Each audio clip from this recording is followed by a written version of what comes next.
এই মুহূর্তে এমটিভি গ্লোবালের সেরা ব্রেকিং, চোখ রাখুন আজকের বিশেষ ভিডিওয়। কি হচ্ছে আজকের ভিডিওয়? আমাদের সঙ্গে আছেন মুফতি মতিউর রহমান সাহেব। তিনি কি বলছেন? বেশ কিছুদিন আগে সোশ্যাল মিডিয়ায় ভাইরাল হয়েছিল যে ভিডিও, যে শওকত মোল্লাকে জাহান্নামের কুকুর বলা। শওকত মোল্লাকে জাহান্নামের কুকুর বলা হয়েছিল, সেই নিয়ে আজকে উঠে এলেন মতিউর রহমান সাহেব। কি বলছেন শোনানোর চেষ্টা করবো এমটিভি গ্লোবালের পর্দায়। চলুন শুরু করা যাক। এটাকে আপনি কিভাবে দেখছেন? এটা আমি যেভাবে দেখছি সেটা হলো, বর্তমান সময়ে যে সিচুয়েশন চলছে, এটা মানুষকে বুঝতে হবে তার সর্বপ্রথম সে কি বলছে, কার বলছে বা কিভাবে বলছে। কোরআন হাদিসে এটা উল্লিখিত আছে কি না, আমি যেটা বলছি সেটা প্রমাণপত্র ঠিক দলিল নিয়ে বলছি না বেকার দলিল নিয়ে বলছি। হাদিস এবং কোরআনের আলোকিতে এই বিষয়টা যদি যোগ্য মানুষ থাকেন, নিম্ন শ্রেণীর কোনো আলেম যদি হয়, তার যদি জ্ঞান থাকে, সে কাউকে বলতে পারবে না কাফের। এটা ইসলামিক কারোর পারমিশন নাই, কেন কাফের তিনি কাফের, আর একটা মুসলিম তাকে কাফের বলা কারোর পক্ষে সম্ভব না, বা কোনো ফতোয়া না। ফতোয়া দেবেন মুফতি সাহেবরা, কোনো আলেম সাধারণ কোনো ব্যক্তি ফতোয়া দিতে পারে না। যেহেতু আল্লাহ রসুল সাল্লাল্লাহু আলাইহি সাল্লাম বলেছেন, আল্লাহ রসুল সাল্লাল্লাহু আলাইহি সাল্লামের দরবারে দুটো ব্যক্তি এসেছিলেন, আর ওই ব্যক্তির ইতিহাস নবী খুলে বললেন সাহাবাদের সম্মুখে। যে এক ব্যক্তি বললেন, ভাই তুমি, আল্লাহ তোমাকে মাফ করবে না। আর এই কথা শুনে লোকটা খুব কষ্ট পেয়েছিলেন।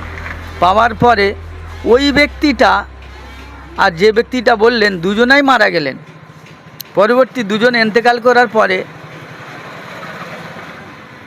পরে স্বপ্ন দেখছেন যে ওই ব্যক্তি, আল্লাহ পাক বললেন যে তুমি আমার বিষয়ে কি জানতেন যে আমি ওকে মাফ করব না। ব্যক্তি আর এক ব্যক্তিকে কি বললেন সেটা তো বলবেন। যে তার অপরাধ ছিল হাজারো, তাকে বলতে আল্লাহ তোকে মাফ করবে না। এখন এই দুজনাই মারা গেছেন।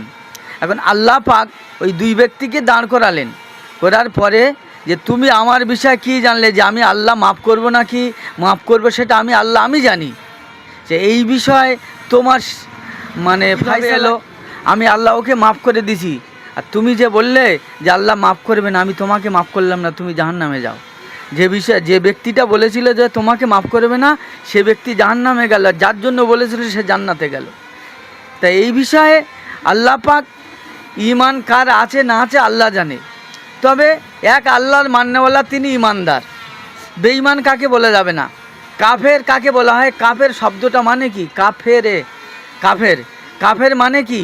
যে কোনো জিনিসকে নুখিয়ে রাখা। আল্লাহকে যিনি স্রষ্টা, তানার সম্পর্কে কারোর ওপরে বিশ্বাস করার নাম হলো কাফের। তো যে ব্যক্তি হোক, যেই হোক, যদি সে আল্লাহকে আল্লাহ বলে মানে, সে যদি আল্লাহকে আল্লাহ মনে মানে, তাকে কাফের বলা যাবে না। আর এই নিয়ে বলা উচিতও না কাউকে। এখানে তো কাফের না, এটা তো আপনি কাফের আর মুমিনের মধ্যে পার্থক্য করছেন। তো এখানে একজন মুসলমানকে ডাইরেক্টলি বলা হচ্ছে যে জাহান্নামের কুকুর বা যে ও জাহান্নামী, এই বিষয়ে কি বলেন? এই বিষয়ে কাউকে বলা উচিতও না, একদম বাস্তব। হাদিস কোরআন অনুযায়ী কাউকে জাহান্নামের কুকুর হিসাবে বলা উচিত না। সে যদি ওই ধরনের আমল করে, তাকে সে আল্লাহ বদলা দেবে। এই নিয়ে আমার ব্যক্তিগত মত বলাও উচিত না, আর কোরআন হাদিস অনুযায়ী এটা বলা একদম উচিতও না।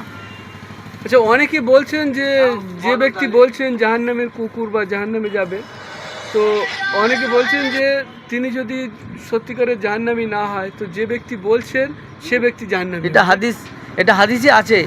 যদি কোনো ব্যক্তি জাহান্নামী হয় না, কিন্তু কোনো ব্যক্তি যদি তাকে জাহান্নামী বলে, সে না যদি হয়, উপরে যে বলেছে সেইটা ঘুরে তার উপরে আসবে। হ্যাঁ বন্ধুরা, আপনারা জানেন এমটিভি গ্লোবাল স্বল্প মূল্যে অল্প খরচে বিজ্ঞাপন দিয়ে থাকে। যোগাযোগ করুন এবং আপনার কাজটি স্বল্প মূল্যে সম্পন্ন করুন। ধন্যবাদ।